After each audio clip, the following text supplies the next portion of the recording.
Leichal Radio Lab Channel gi listener khudingmakpu taram nokchari. Ngasi su mayam gi damakta anauba phunga wari amamuk puduna lakchari. Ngasi gi wari asigi maming na Meehat-tugi Cheitheng. Adugo wari asibu ibirakpina Moirangleima khuman. Adudi mayam punna wari asimu taminarase. Sanamacha labukta thabak suduna lairi. Tanja sida maga yamna luna tinajaba mamanaba chawba hatu chelaklami. Sanamacha! Oh Sanamacha! Sanamacha chawbagi matawda ngakna. Kaidoragi chawba? Kaigino nang hatu chelaisibo? Ibema ayingbido. Ayingbi kaidoragi? Ayinu pina noida karino mahangani dana chakibani. Aduda angang unaramdagi yam wana lerami hai. Aina amaibi kauraga changhamlabani. Nang kaurugina laini. Laone itaw nangbo. Hojik nangna ayingbibu senara leidong matamsida labuk sida leitoisi matang sati ko nang. Ay, icha nupa soidana oigani itaw. Nupa oiradi otokna rauzakhrani da. Nupa boirasu nupi boirasu kari akaiba leigine chap mane. Nupa haiba leite nupi haiba leite. Icha amabu imita uwa phangjaradi yare. Aidi icha nupa pami. Nupa soidana oigani. Hoine phare silao. Khulaido losilamu. Chasilao. Lambida Sanamacha wakhal nungaina lai. Mayum yaure. Chawbagi nupi laimana. Imungdagi khut yet oida angang amamam pamduna thulai. Sanamacha ubada harauna. Tasana, nachaningol ani phangjari yengo tu masaksi khonung sisi. Kari haiba, nupi haiba. Mani. Sanamacha makha taramda laburumda amuhana chatkri. Itaw, kaidano ngai khone he. Ai masak phau yengdi taw. Ai chale. Ai bu khamakano.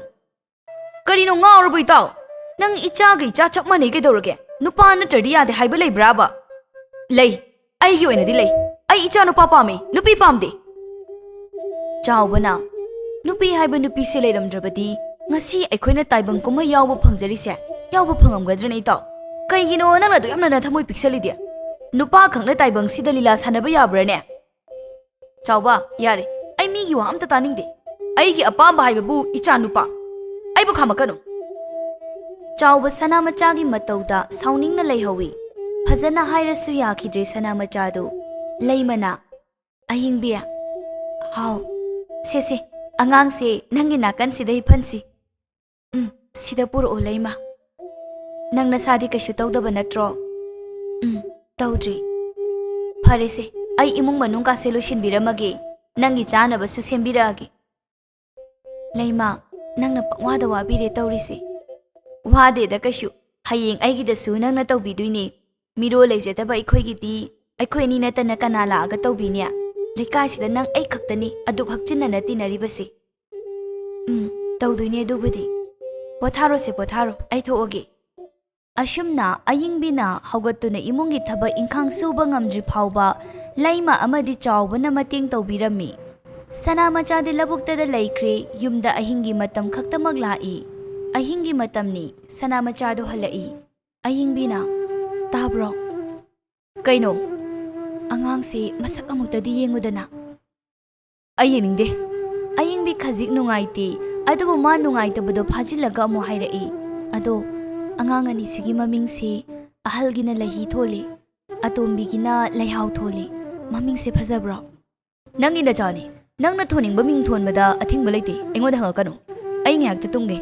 Engoda yet papirakano. Hairamduna changkhri. Ayingbi thawai nungaita leihawi. Adubu ma macha anigi khallaga hingdaba yade khalli. Nongma natraga nongmadi wakhal tarakani khantoi. Asumna matam khara haujinkre. Lahi amadin leihausu sahi tara khara hele. Nongma chakhumda mama macha ahumdo leiri. Leihauna. Ima. Haune. Karigino pabana ichega ibanida nongmata kaubidirse. Nongmata kaubide hanna phawba yengbide. Nang baba se thabak chindana tawrini. Aikhoiga wari sanabagi matam phangdabagi ne. Thabak sina chitmanba. Leihina. Ima. Thoibi hoigi pabado thabak su adum suba chatle. Halakpa matamda macha singa harau lei. Makhoi pabaga adum sanai hai. Achapot su adum leire hai. Leihauna. Handaki lai harauba nangnaba phirol su leibini hai. Aikhoigidi ima khakna adum leibi. Pabadi nongmata su leibide. Leirakani se leirakani.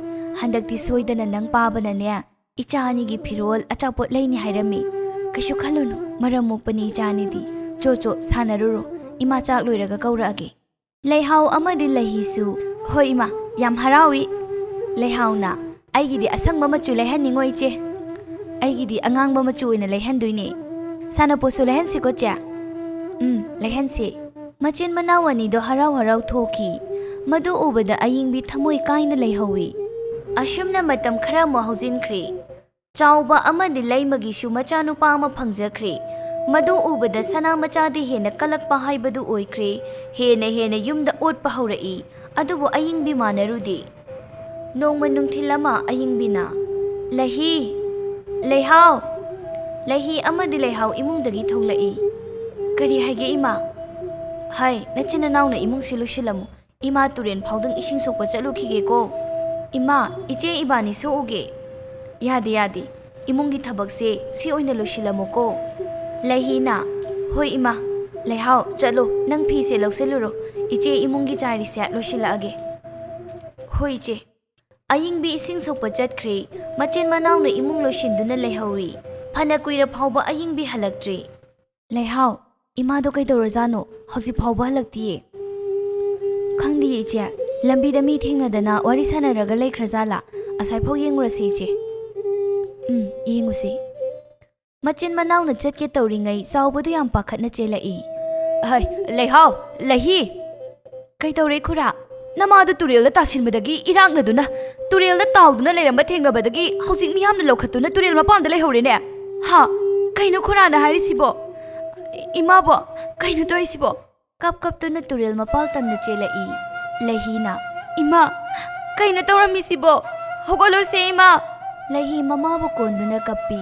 ꯏꯅꯥꯎꯒ ꯑꯩꯒ ꯏꯃꯥ ꯌꯥꯎꯗꯅ ꯀꯔꯝꯅ ꯂꯩꯍꯧꯗꯣꯏꯅꯣ ꯏꯃꯥ ꯁꯦ ꯍꯧꯒꯠꯂꯣ ꯏꯃꯥꯕꯨ ꯀꯨꯏꯔꯣꯏ ꯊꯨꯅ ꯍꯜꯂꯛꯀꯅꯤ ꯍꯥꯏꯔꯝꯗꯥꯏꯅꯦ ꯁꯦ ꯍꯧꯒꯠꯂꯣ ꯏꯃꯥ ꯂꯩꯍꯤ ꯑꯃꯗꯤ ꯂꯩꯍꯥꯎꯅ ꯃꯃꯥꯕꯨ ꯀꯣꯟꯗꯨꯅ ꯀꯞꯆꯔꯤ ꯇꯟꯖꯥ ꯑꯗꯨꯗ ꯁꯅꯥꯃꯆꯥꯁꯨ ꯄꯥꯈꯠꯅ ꯆꯦꯜꯂꯛꯏ ꯑꯍꯤꯡꯕꯤ ꯀꯩꯅꯣ ꯅꯪꯅ ꯇꯧꯔꯝꯃꯤꯁꯤꯕꯣ ꯑꯍꯤꯡꯕꯤ ꯍꯧꯒꯠꯂꯣ ꯅꯆꯥ ꯑꯅꯤꯁꯦ ꯅꯪ ꯌꯥꯎꯗ ꯀꯔꯝꯅ ꯂꯩꯍꯧꯗꯣꯏꯅꯣ ꯍꯧꯒꯠꯂꯣ ꯅꯪ ꯅꯆꯥꯒꯤ ꯀꯔꯤꯁꯨ ꯈꯟꯗ꯭ꯔꯕ꯭ꯔꯣ ꯍꯧꯒꯠꯂꯣꯁꯦ ꯑꯍꯤꯡꯕꯤ ꯂꯩꯃꯅ ꯀꯞꯄꯒ ꯍꯥꯏꯔꯛꯏ ꯉꯥꯏꯍꯥꯛꯀꯤ ꯃꯃꯥꯡꯗ ꯂꯝꯕꯤꯗ ꯑꯩꯈꯣꯏ ꯑꯅꯤ ꯊꯦꯡꯅꯔꯝꯃꯤꯅꯦ ꯍꯔꯥꯎ ꯋꯥꯔꯤ ꯁꯥꯟꯅꯔꯝꯈꯤꯕꯅꯦ ꯀꯩꯅꯣꯅꯦ ꯑꯌꯤꯡꯕꯤ ꯅꯪꯅ ꯇꯧꯔꯝꯂꯤꯁꯤꯕꯣ ꯂꯩꯃꯅ ꯑꯌꯤꯡꯕꯤꯗ ꯁꯨꯝ ꯌꯦꯡꯂꯛꯄꯗ ꯑꯌꯤꯡꯕꯤꯒꯤ ꯃꯃꯥꯅ ꯃꯥꯒꯤ ꯂꯨꯍꯣꯡꯕ ꯃꯇꯝꯗ ꯄꯤꯔꯛꯈꯤꯕ ꯂꯤꯛ ꯑꯗꯣ ꯌꯥꯎꯕ ꯎꯔꯝꯗ꯭ꯔꯤ ꯀꯔꯤꯅꯣ ꯑꯌꯤꯡꯕꯤꯒꯤ ꯉꯛꯁꯝꯗ ꯁꯤꯈꯤꯕ ꯂꯤꯛ ꯑꯗꯨꯗꯤ ꯀꯔꯥꯏꯗ ꯂꯩꯈ꯭ꯔꯦ ꯁꯅꯥꯃꯆꯥꯅ ꯍꯨꯔꯥꯟꯕꯁꯤꯡꯅ ꯁꯣꯏꯗꯅ ꯂꯤꯛ ꯑꯗꯣ ꯍꯨꯔꯥꯟꯅꯕ ꯍꯣꯠꯅꯕꯗ ꯑꯩꯒꯤ ꯅꯨꯄꯤꯕꯨ ꯏꯁꯤꯡꯗ ꯅꯝꯁꯤꯜꯂꯒ ꯍꯥꯠꯄ ꯑꯣꯏꯔꯝꯒꯅꯤ ꯀꯩꯗꯧꯅꯨꯡꯗ ꯑꯩꯒꯤ ꯅꯨꯄꯤꯅ ꯏꯁꯤꯡꯗ ꯀꯨꯝꯗꯨꯅ ꯁꯥꯟꯅꯔꯣꯏ ꯍꯥꯏꯕ ꯑꯩ ꯈꯪꯏ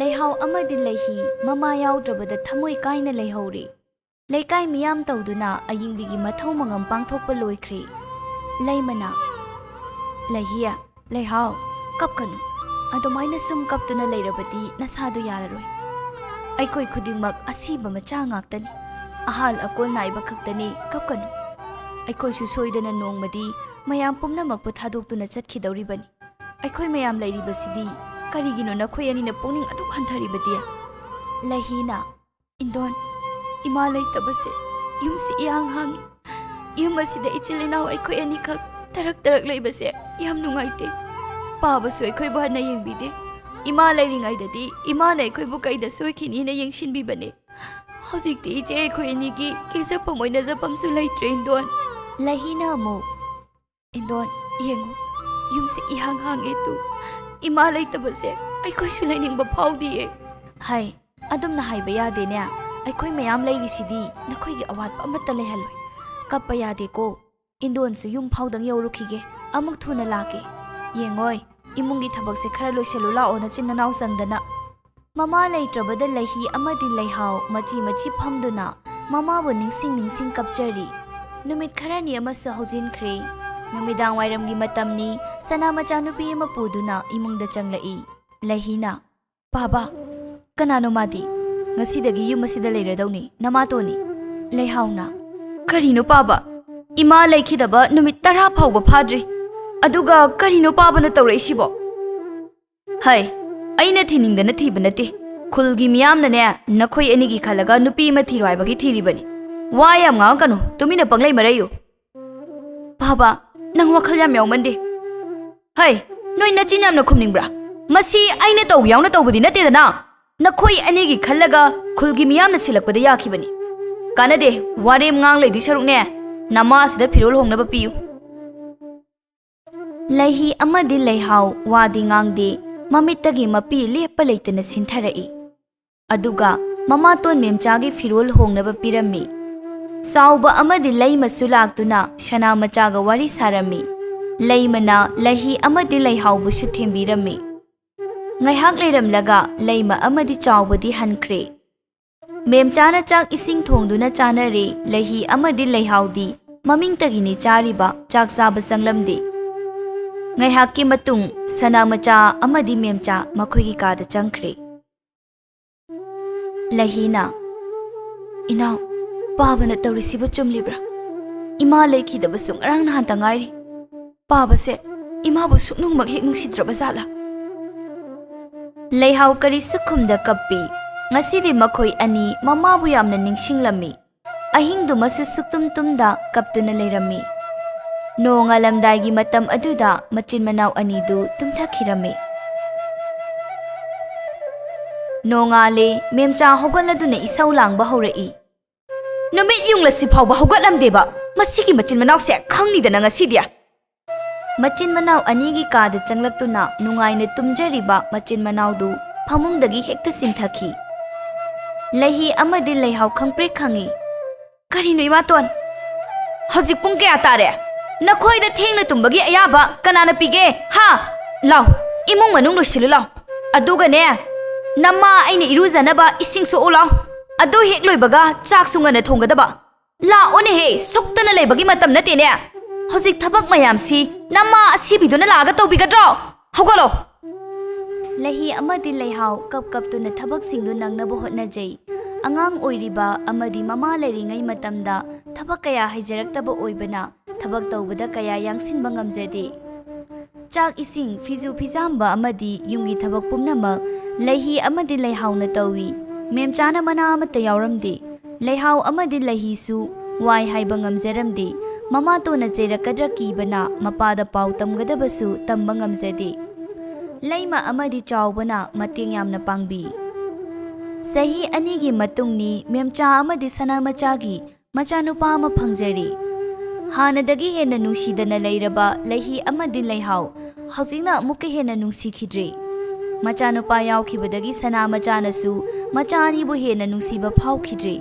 Nongmagi otpa hengalaklammi. Nungthilgi matamni machin manaw anidu turelda ising sokpa laklammi. Leimana Haima nachinanaw bu ising sokpa lakliro. Hoi indon. Karai sanabuldo piro indon sokpigi. Yani indon aikoi sum soke. Hai piro ne indon soke ne. Leimana sanabun lauduna ising sokpiri leihauna oi. Leimana Haima indon di kawbu kawi. Hore numidangdo nachinanaw aikoida chak punna chasiko. Kai lege indon. Ataigi nateda. Naupa nupado hayengdagi thangnaba khuldane mahai tamba chatkrani. Aduna nakhoi aniga cha amtang chamina hausina tawriba. Ima to na yarakadra khangdeda indon. Karigi yadane ai haige. Aine isingse yumda thanamlaga noida laki. Leihauna ado thoibado matomda chatuiro natraga mamanabaga chatuiro indon. Sidagidi matomda chatlaniye thangnaba khulgi mamanaba amadi yawgani hai. Farese nakhoi ani su yumda changlamu indon phatlake. Hoi indon machin manawna thongal-dagi changlakpadu ubada memcha mangol-dagi hekta laktharai. Ngasai-dagi ising sokpa chatkibado hojikta halaineba. Natte nakhoi anibu nupa nahaga koirabro. Laikai-gi waraktaba-singduga turel mapanda gaga tawruriraba. Leihauna Imaton karino haibiridubo ising sokpa loibagani halaisi. Karai-dagi nupano. Hai nachin khumakanu. Pumlen thang asina namai duda langsilakani. Parprap chango. Sang may thagatpa matam oire. Imong kasilo silo law. Anido wangang da imong jangkri. Ngaihaki matung leimadu lahi hoida lai. Memcha. Ho memcha. Ho kanano. Ay yene khada lay. Leimane leima. Haima. Nangti yene khasida kaidoram liba. Ingkhol se ising sai khrabra sai jibra na sum yenglambani. Kari leire leima. Ataigi nateda. Ngasi se isa lehiga leihauga se aikhoida chakpuna chaminaruge dana haiba laini. Memcha pisam sukla. Kari lege. Sum kauribanida kaisu leiba nate. Yabudi yai. Ado aidi ngasise isa kaya nungaiti. Makhoi anina sak thongamdradi mapa halaga horen wa thokadi. Sak thongba loiraga oina lawba lakpiragera Leima. Aidi angang macha su chenbani. Imungi thabaksu yaw yawba ngamdrine handakse aduna. Hoi kaide dudi. Ay amuk chatleko ngaihak leiraga hek lawba lakpirage. Leima hoina haiba wadadi memcha su hik tokpa ngamdi. Maramdi Leima amadi chawbana memchabusu adumak luna khali mateng yamna pangbi. Numitumashu harau punduna haujinkri. Matam kharagi matungda Leihi amadi Leihaugi phajaba ubada khun leikai adugi nupasingna ngaudaba leiramde. Machin manau anibu lumba lakpada khatna chainaba kongai ama thoklami.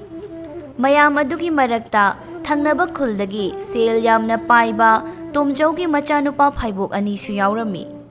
Memchana tabro. Kai haige. Nachanupi ani se hojikti luhong kai hongbagi matam yoksilai. Hojing matamgi luhongba sida hapnariba awunpot asina khasi kharak natredo. Aduna nangbu nachanupi ani sigi awunpot langba ngamgadro. Makhoi anigi pinaba hotnabadane isa parigi tungi karimata lehaudabagi phibam oirakadore. Adubu kari upai lege karamna yumsidagi hek tanthokune. Ai haige tawnupa. Aigi ngaksamda siriba lik ase makhoi anina hurale haidana maral pirasi. Chana machana karamna makhoi ani leitringai aina makhoi gi kada thamlurage adugi makha tabadi ai hedum tawrage makhoi babana ne aigi maikai ta lepiyu hoine lepkene dugi budi hayeng hekta tawrasi. Mathangi ayukni memcha isau kanna langli. Karino iruza phamda thanamba aigi likto karaida laikhrage kana makne huran khiba jano. Ai kaidore nupiya. Ho aigi likto aina hojikte iruza phamda lauthoga thanambane leiramdre mangkhre haiba. Memcha do kapsinarai. Imana tarak machagi ne na tamjarakpa khudol ne mangkhre. Sana machana munna thiyuni nupi nangbo kanana lorom dorige. Ho thire koi thirabane phangdre amata. Sana machana munna thiyuni nupiya kanana lorom dorige. Ho koi thire thibada phangaktrabane. Ai Leihi Leihau nakhoi ani namagi liktu bro. Udiye baba. Sana machana hai imungda su thiyune karai da leirambe yai habadu yengu nangna thampham kawboiramgani. Memcha imung sinba thungna chattuna thi ikon konbada Leihi amadi Leihaugi kada changduna yengumba matamda makhoi gi mon makhada leiramle. Ho tari bro nacha huran bi ani sigi kada amta changbiro o. Sana macha Leihi Leihau punna changlai kaidore. Tu aigi likto nacha nupi huran bi ani sigi phamung sida leirame yengbiyo. Makhoi ani na soidana huralamgani khangabane aina ngasaina makhoi ani sida halaga phagadabane aine ayam pendeda masam se mukta phoige ai phanekta chongsinduna Leihigi masamdo hana lamduna phoi. Leihauna imaton kaina tawrisibo thado amta thadok piyo imaton hera nangmasu aigi chinthakta khumba sai nangsu nungai brengo khangbra ngang khodana khum khodana nachindo thugaige huran bisingse. Leihina imaton aikoina huran bana chatiye tasengna imaton giliga to huran gi aina sukhan khiba leitiye. Leihauna amuk imaton ngasi pau aikoina imaton nga paba khanganda tubinna thabak tawkiba mata leitriye kaigino aikoina imaton giliga to huran ga doriba sibo aikoi huran diye. Hai chinthebia ai taningde nakhoi ani na huran bagi natro nakhoi gi mon makha sida leiramise nakhoi ani na loba natradi nama asibaduna laaga nakhoi gi kasida thamlamgadro masi yam pendeda ai amta thajingeda. Asi hairaga memchana makhoi anibu yamna thina phubirami. Sana machana sunganglai hai lamket lamhaibi thaksi ka si wangang lo chat khangdabi asukui base aisu tagyauna tabani nakhoina nama sibu nama magni khanba ngamdene ha imaton haibabu kaino atombi ne haina duk macha khaiba pamlibudu karigino mi haibase minggauna amadi nakhoi gi nawongna tawduna lapna hanbani ne ima haibasi ka kauraga loi imaton nakhoina mari lapna haliba kaigino nakhoina dumna kaurabani na nama asina su nakhoi bu nusiba ngamdre macha ani na khanbasu ngamandre aduga ngasi dagi ne nakhoi ni magyum sida leiba yaroi ngasi nama gi lik huraliba sina mathangda su leikai gi pot huraloi haningai lekte aduna yum asida noi amona changak pa yaroi mangak samse pairaga ne hekta inthoku nupa Ai ama ilake. Moi mapana ama chingthokpirau. Leihi amadi leihau makhoi lande makhoi bu ngakpiyo haiduna kanna haijai. Adubu sanamachana tabikhidre. Amuk hanna yumsida changakpa yaroi huranbi oirabanina nakhoi leifam leite sijakro haiduna yamna thina ngangduna mangak sampaiduna inthokpirakli. Adubu makhoi enigi wa amata takhidre sanamacha amadi memchana ngamduna tanthokre.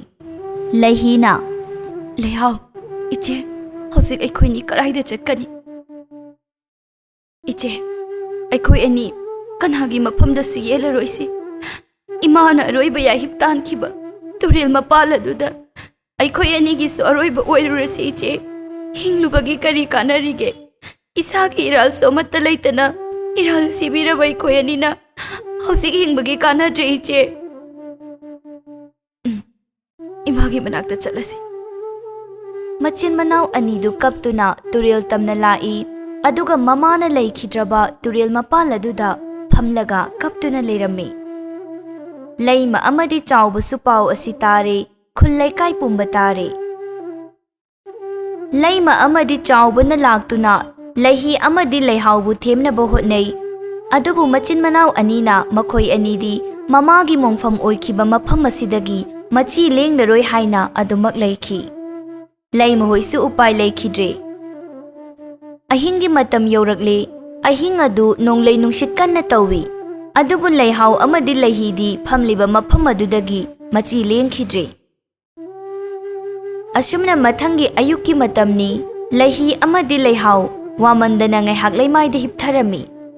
Matang aduda yamna ahal oirabi hanubi ama laktuna makhoi anibu haudorai. Hai isu nupi nakhoibu tabrane he haugalu. Leibak asida tumlibadu ingbana yararoine he. Leihi amadi leihau su taraduna haugotli. Kana oibirabano abo?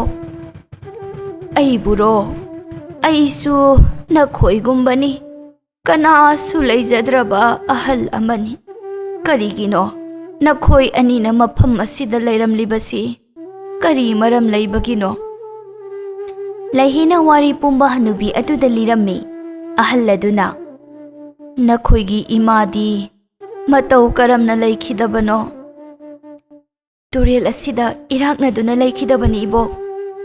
Oh phare phare adudi aiga chatkrasi lao. Ibo aikhoidi mafam kaidasu chatlaroi. Imagi aroiba oikhiba mafam asida sum leijahorage. Hai madu yadene. Nangi imado matomta sijaba nate.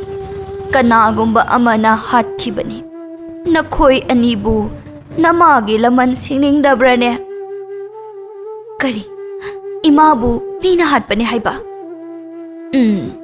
Meehat-tugi mathakta nakhoi anina laman khumgadabani. Adubu ibok aikhoidi meehat-pado kanano masak khangjade karamna mahakpu laman khumgani. Adugidi kari mata waganu aina takani. Phare phare lao nakhoi anigi leinanaba yum sanabane ibokna takpirage. Karamna sagi ibok khutsu khulai amata su yaudana. Lakta laune ibok take.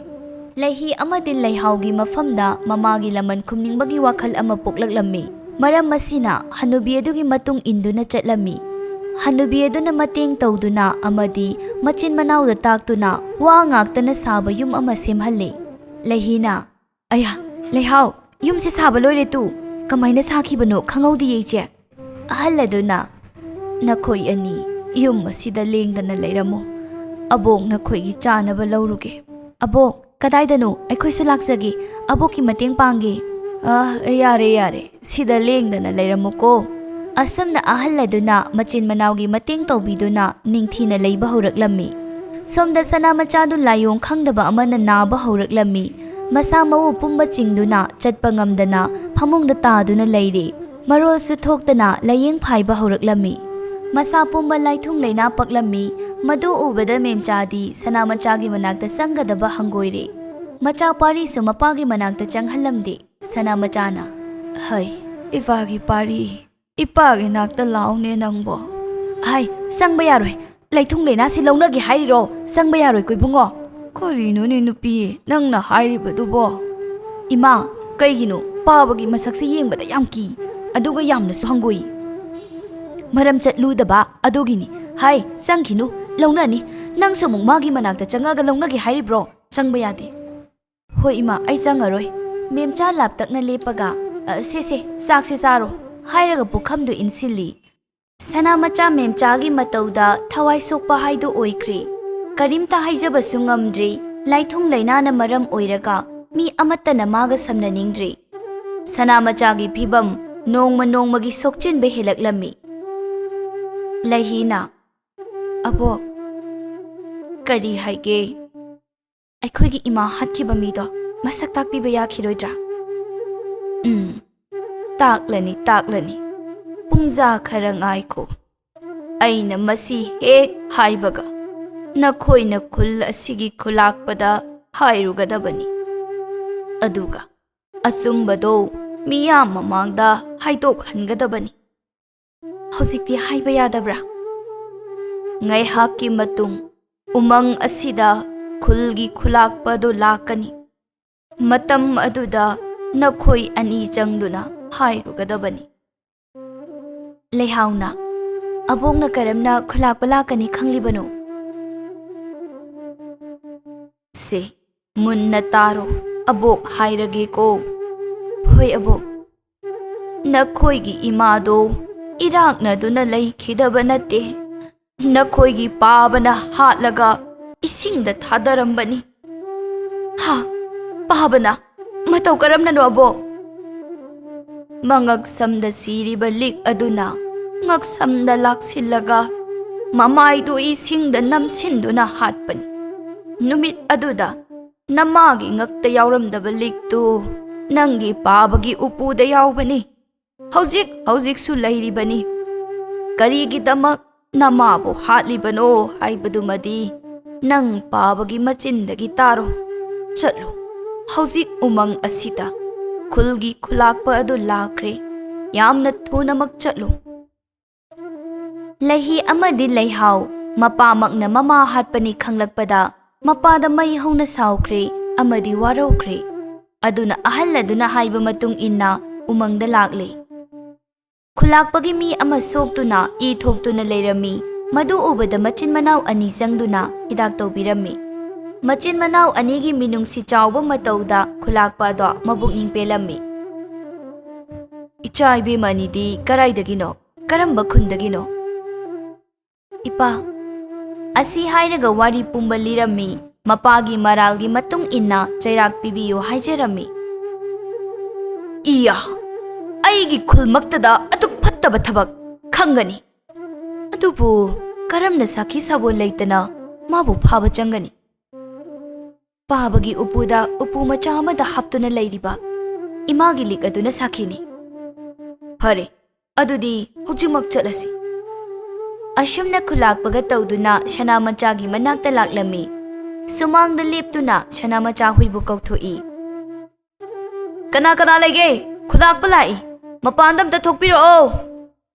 Memcha thulai, lehi amadi lehaw ubada yamna sauningle. Memcha Kulakpa lay haibaga kauba makai, Jaiba Horai. Hai, Lamket Pia! Noi ani, Aina Yumasida Lakano Hibanatro! Ikai Kang the Bee! Hai, Karino. A coin a laklibasi, Nangi Nupabu Pagi Hina Laklibani. Karai the lake, Gotoro Nangi Nupado. Ho, Pabi Kropubi Cromada! Like Tung Lenana Yum Labamisiga Leminaba, I supamdre, Panadum Tanzare. Ho nupa! Mila iye! Mapandam da thokpiro! Sanamacha Chaisu Suduna Yam Wana Toglai. Magi Pibam do Ubada, Mi Loina Hangui Tuka Generami. Kulakpana. Hai nupa! Nang na nangi nupi hali habasi achumbra. Karino da kulakpa. Ay isamaki nupibo. Ay na karam na hatkani. Hai tomba, changui mungda. Aduga upu machado libre mucho. Asing bahayu nupa, natrabadi, nathwai logani aina. Asing bani, aina haijari basi. Hai tomba, angang machado fazilu, marol chumdrabadi, angang doina hatsi. Memcha yam pakhatna. Yaroi, ꯀꯩꯅꯣ ꯏꯆꯥ ꯍꯥꯠꯄ ꯌꯥꯔꯣꯏ ꯃꯊꯣꯡ ꯃꯔꯝ ꯈꯪꯗꯕꯤ ꯑꯅꯤꯁꯤꯅ ꯀꯔꯤ ꯀꯔꯤ ꯍꯥꯏꯖꯟꯕꯗꯒꯤꯅꯣ ꯅꯈꯣꯏꯅ ꯂꯥꯛꯏꯁꯤꯕꯣ ꯑꯅꯤꯁꯦ ꯑꯐꯕ ꯃꯤꯅꯦ ꯍꯥꯏꯅꯗꯤ ꯈꯜꯂꯨꯅꯨ ꯍꯨꯔꯥꯟꯕꯤꯅꯦ ꯃꯦꯝꯆꯥꯁꯨ ꯃꯤ ꯑꯃꯅ ꯐꯥꯗꯨꯅ ꯊꯝꯈ꯭ꯔꯦ ꯁꯅꯥꯃꯆꯥ ꯎꯄꯥꯏ ꯂꯩꯔꯔꯣꯏ ꯈꯪꯕꯅ ꯑꯁꯦꯡꯕꯗꯣ ꯍꯥꯏꯗꯣꯔꯛꯏ ꯅꯨꯃꯤꯠ ꯑꯗꯨ ꯑꯩꯅ ꯐꯤꯃꯨ ꯁꯦꯠꯇꯨꯅ ꯑꯩꯒꯤ ꯅꯨꯄꯤꯅ ꯏꯁꯤꯡ ꯁꯣꯛꯄ ꯂꯥꯛꯄ ꯃꯇꯝꯗ ꯈꯧꯔꯤꯗ ꯂꯥꯈꯠꯇꯨꯅ ꯏꯁꯤꯡꯗ ꯅꯝꯁꯤꯜꯂꯒ ꯍꯥꯠꯄꯅꯤ ꯀꯔꯤ ꯃꯔꯝꯒꯤ ꯑꯌꯤꯡꯕꯤ ꯑꯩꯅ ꯄꯥꯝꯖꯕ ꯅꯨꯄꯤ ꯅꯠꯇꯦ ꯍꯥꯟꯅꯗꯒꯤ ꯑꯩꯒ ꯃꯦꯝꯆꯥꯒ ꯃꯔꯤ ꯂꯩꯅꯔꯛꯏ ꯑꯌꯤꯡꯕꯤ ꯂꯧꯔꯕ ꯃꯇꯨꯡꯗꯁꯨ ꯑꯩ ꯃꯦꯝꯆꯥꯒ ꯑꯗꯨꯃꯛ ꯂꯩꯃꯤꯟꯅꯔꯛꯏ ꯑꯌꯤꯡꯕꯤꯗꯤ ꯏꯃꯥ ꯄꯥꯕꯒꯤ ꯃꯥ ꯌꯦꯡꯗꯨꯅ ꯂꯧꯈꯤꯕꯅꯤ ꯑꯗꯨꯒ ꯑꯩꯅ ꯄꯥꯝꯖꯕꯗꯤ ꯏꯆꯥ ꯅꯨꯄꯥꯅꯤ ꯑꯗꯨꯕꯨ ꯃꯥꯅꯗꯤ ꯃꯆꯥꯅꯨꯄꯤ ꯑꯣꯏꯅ ꯑꯅꯤ ꯄꯣꯛꯂꯛꯈꯤ ꯑꯌꯤꯡꯕꯤꯅ ꯀꯨꯏꯅ ꯂꯩꯔꯕꯗꯤ ꯃꯦꯝꯆꯥ ꯑꯩꯈꯣꯏ ꯑꯅꯤ ꯂꯩꯃꯤꯟꯅꯕ ꯐꯪꯂꯔꯣꯏ ꯈꯟꯗꯨꯅ ꯃꯦꯝꯆꯥꯒ ꯑꯩꯒꯅ ꯂꯥꯡ ꯊꯥꯛꯇꯨꯅ ꯑꯌꯤꯡꯕꯤꯕꯨ ꯍꯥꯠꯄꯅꯤ ꯑꯗꯨꯒ ꯏꯆꯥꯅꯨꯄꯤ ꯑꯅꯤꯕꯨ ꯃꯦꯝꯆꯥꯅ ꯂꯤꯛ ꯍꯨꯔꯥꯟꯕꯒꯤ ꯃꯔꯥꯜ ꯁꯤꯗꯨꯅ ꯌꯨꯝ ꯑꯁꯤꯗꯒꯤ ꯇꯥꯟꯊꯣꯛꯈꯤꯕꯅꯤ ꯇꯥꯟꯊꯣꯛꯈꯤꯕꯒꯤ ꯃꯔꯝꯅ ꯃꯈꯣꯏ ꯑꯅꯤꯅ ꯌꯨꯝ ꯑꯁꯤꯗ ꯂꯩꯔꯕꯗꯤ ꯂꯩꯔꯤꯕ ꯂꯟ ꯊꯨꯝ ꯃꯌꯥꯝ ꯑꯃꯗꯤ ꯃꯈꯣꯏ ꯑꯅꯤꯅ ꯑꯣꯏꯒꯦ ꯍꯥꯏꯔꯛꯀꯅꯤ ꯈꯟꯕꯒꯤ ꯇꯥꯟꯊꯣꯛꯄꯅꯤ ꯑꯁꯦꯡꯕꯁꯤꯡꯗꯨ ꯂꯣꯏꯅ ꯍꯥꯏꯗꯣꯔꯛꯂꯦ ꯈꯨꯂꯥꯛꯄꯅ ꯌꯥꯝꯅ ꯁꯥꯎꯅ ꯑꯩꯒꯤ ꯈꯨꯟꯗ ꯐꯠꯇꯕ ꯁꯥꯗꯒꯤ ꯍꯦꯟꯅ ꯇꯝꯊꯤꯕ ꯃꯤꯑꯣꯏ ꯂꯩꯕ ꯌꯥꯔꯣꯏ ꯅꯔꯥꯜꯒꯤ ꯃꯇꯤꯛ ꯆꯥꯕ ꯗꯟꯗꯤ ꯑꯣꯏꯅ ꯉꯁꯤꯃꯛ ꯁꯤꯕꯒꯤ ꯆꯩꯔꯥꯛ ꯄꯤꯒꯅꯤ ꯃꯤꯌꯥꯝꯁꯨ ꯂꯝꯗꯅꯔꯛꯀꯅꯤ ꯅꯈꯣꯏꯁꯤꯗꯤ ꯍꯥꯠꯇꯣꯛꯈꯤꯕꯅꯦꯅ ꯐꯩ ꯃꯦꯝꯆꯥꯅ ꯑꯩꯈꯣꯏꯕꯨ ꯑꯃꯨꯛꯇ ꯉꯥꯛꯄꯤꯌꯨ ꯑꯩꯈꯣꯏ ꯌꯥꯝꯅ ꯁꯣꯏꯈ꯭ꯔꯦ ꯑꯃꯨꯛ ꯍꯟꯅ ꯇꯧꯖꯔꯔꯣꯏ ꯏꯃꯥꯒꯤ ꯂꯩꯍꯤ ꯁꯦ ꯑꯩ ꯅꯪꯒꯤ ꯅꯈꯣꯡ ꯀꯣꯟꯗꯨꯅ ꯍꯥꯏꯖꯔꯤ ꯏꯃꯥꯕꯨ ꯑꯃꯨꯛꯇ ꯉꯥꯛꯄꯤꯌꯨ ꯏꯃꯥ ꯅꯈꯣꯏꯗ ꯌꯥꯝ ꯂꯥꯟꯈ꯭ꯔꯦ ꯏꯃꯥꯒꯤ ꯂꯩꯍꯥꯎ ꯁꯦ ꯑꯝꯇ ꯈꯥꯝꯃꯣ ꯏꯃꯥ ꯌꯥꯝ ꯂꯥꯟꯈ꯭ꯔꯦ ꯃꯦꯝꯆꯥ ꯂꯩꯍꯤ ꯑꯃꯗꯤ ꯂꯩꯍꯥꯎꯗ ꯍꯥꯏꯖꯩ ꯑꯗꯨꯕꯨ ꯇꯥꯈꯤꯗ꯭ꯔꯦ ꯑꯁꯨꯝꯅ ꯈꯨꯂꯥꯛꯄꯅ ꯁꯅꯥꯃꯆꯥ ꯑꯃꯗꯤ ꯃꯦꯝꯆꯥꯕꯨ ꯐꯥꯗꯨꯅ ꯄꯨꯈ꯭ꯔꯦ ꯄꯥꯔꯤ ꯀꯞꯇꯨꯅ ꯂꯩꯍꯧꯏ ꯇꯟꯖꯥ ꯑꯗꯨꯗ ꯑꯍꯜꯒꯤ ꯁꯛꯂꯣꯟ ꯂꯧꯗꯨꯅ ꯂꯩꯔꯝꯕ ꯍꯅꯨꯕꯤ ꯑꯗꯣ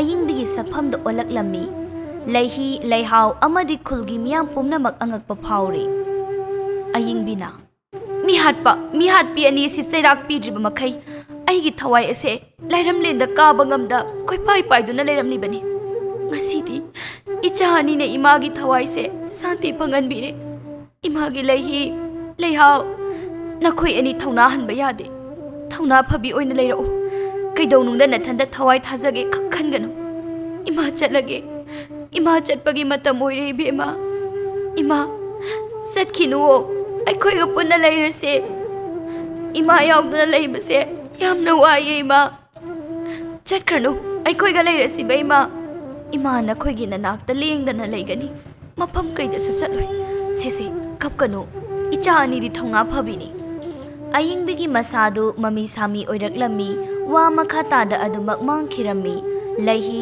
ꯂꯩꯍꯥꯎ ꯑꯃꯗꯤ ꯂꯩꯀꯥꯏꯒꯤ ꯃꯤ ꯄꯨꯝꯕ ꯀꯞꯅꯔꯦ ꯂꯩꯃꯅ ꯍꯧꯖꯤꯛꯇꯤ ꯃꯤꯍꯥꯠꯄꯤ ꯑꯅꯤꯁꯦ ꯆꯩꯔꯥꯛ ꯐꯪꯈ꯭ꯔꯦ ꯌꯨꯝ ꯑꯁꯤꯗ ꯅꯆꯤꯟ ꯅꯅꯥꯎ ꯑꯃꯗꯤ ꯄꯤꯛꯂꯤꯕ ꯅꯧꯄꯥ ꯑꯁꯤꯒ ꯄꯨꯟꯅ ꯂꯩꯃꯤꯟꯅꯔꯣꯀꯣ ꯂꯩꯍꯤꯅ ꯏꯟꯗꯣꯟ ꯑꯩꯈꯣꯏꯗꯤ ꯏꯃꯥꯅ ꯁꯥꯕꯤꯔꯝꯕ ꯎꯃꯪꯒꯤ ꯌꯨꯝ ꯑꯗꯨꯗ ꯂꯩꯖꯔꯨꯔꯒꯦ ꯏꯃꯥ ꯂꯩꯇ꯭ꯔꯕ ꯁꯥꯒꯤ ꯌꯨꯝ ꯑꯁꯤꯗ ꯏꯆꯤꯜ ꯏꯅꯥꯎ ꯑꯃꯨꯛ ꯍꯟꯅ ꯂꯩꯕ ꯄꯥꯝꯗ꯭ꯔꯦ ꯑꯁꯨꯝꯅ ꯃꯌꯥꯝꯗꯒꯤ ꯂꯥꯞꯅ ꯃꯆꯤꯟ ꯃꯅꯥꯎꯗꯨ ꯂꯩꯈꯤꯔꯝꯃꯤ ꯃꯇꯝ ꯈꯔꯒꯤ ꯃꯇꯨꯡ ꯊꯪꯅꯕ ꯈꯨꯜꯒꯤ ꯁꯦꯜ ꯄꯥꯏꯕ ꯇꯣꯝꯖꯥꯎꯒꯤ ꯃꯆꯥꯅꯨꯄꯥ ꯐꯥꯏꯕꯣꯛ ꯑꯅꯤꯒ ꯂꯩꯍꯤ ꯑꯃꯗꯤ ꯂꯩꯍꯥꯎꯒ ꯂꯨꯍꯣꯡꯗꯨꯅ ꯅꯨꯡꯉꯥꯏ ꯌꯥꯏꯐꯅ ꯄꯥꯟꯈꯤꯔꯝꯃꯤ ꯃꯇꯥꯡ ꯑꯁꯤꯗ ꯉꯁꯤꯒꯤ ꯋꯥꯔꯤ ꯑꯁꯤ ꯂꯣꯏꯁꯤꯟꯖꯔꯦ ꯑꯩꯈꯣꯏꯅ ꯃꯃꯥꯡꯗꯁꯨ ꯑꯗꯨꯃꯛ ꯍꯥꯏꯖꯈ꯭ꯔꯕ ꯑꯩꯈꯣꯏꯒꯤ ꯆꯦꯅꯦꯜꯗ ꯋꯥꯔꯤ ꯍꯥꯞꯅꯤꯡꯕ ꯋꯥꯔꯤ ꯐꯖꯅ ꯏꯕ ꯉꯝꯕ ꯔꯥꯏꯇꯔ ꯌꯥꯎꯔꯒꯗꯤ ꯁꯣꯅꯝ ꯆꯅꯨ ꯍꯥꯏꯅ ꯐꯦꯁꯕꯨꯛ ꯄꯦꯖ ꯑꯃ ꯂꯩꯕꯅꯤ ꯑꯗꯨꯗ ꯑꯗꯨꯃꯛ ꯄꯥꯎ ꯐꯥꯎꯖꯟꯕꯤꯔꯛꯎ